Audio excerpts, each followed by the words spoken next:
Swala la elimu, haswa msawazo wa walimu katika shule zetu za msingi, ambapo nakuta baadhi ya shule zinakuwa na walimu wa jinsia moja tu, jambo ambalo kimalezi linakuwa halina sura nzuri. Kwa swala hili limeafikiwa na tumekubaliana wote kwa pamoja madiwani kwamba walimu wafanyiwe msawazo ndani ya kata yetu, kwa maana ya kwamba tuwe na jinsia zote katika shule ili kusaidia katika swala malezi, hasa hizi shule zetu za msingi.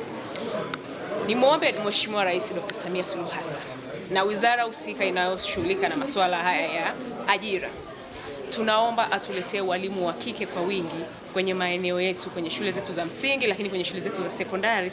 Hii itakuwa mahususi kabisa kuwasaidia watoto wetu waweze kuepukana na masuala ya ukatili wa kijinsia. Tunaamini kwamba walimu ndio walezi wa pili kwa watoto wetu.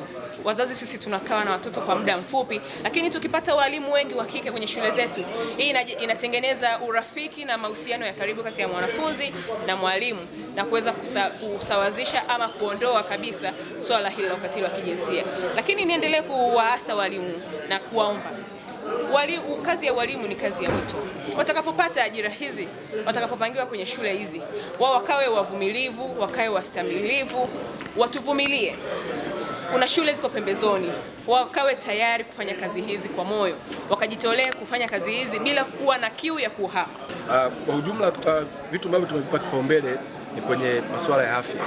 Tumeona kwamba tunahitaji kuna kata kama 5 za kimkakati ambazo tunahitaji kujenga vituo vya afya, na tumevitaja leo kwamba fedha zikija tutaelekeza kwenye maeneo hayo. Lakini tumeweka vipaumbele pia kwenye miundombinu ya elimu sekondari. Tunafahamu wote kwamba mwaka 2028 tutakuwa na watoto wa form 1 wanaoingia mara 2 tofauti na hii miaka mingine ya nyuma.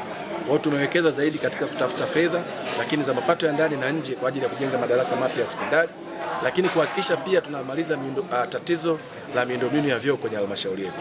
Kwa hiyo mapato ya ndani tutajenga, lakini tunaendelea kuomba fedha serikali kuu kuhakikisha changamoto elimu sekondari na elimu msingi zinaisha. Lakini hoja nyingine ambayo tunaomba tena Mheshimiwa mbunge atusaidie na Mheshimiwa Rais ni kuleta ajira mpya kwa ajili ya maeneo yote: afya, elimu msingi, elimu sekondari, kwenye utawala na taasisi nyingine za serikali, kupata waajiriwa wapya kwa ajili ya kukizi na kuongeza performance ya halmashauri yetu.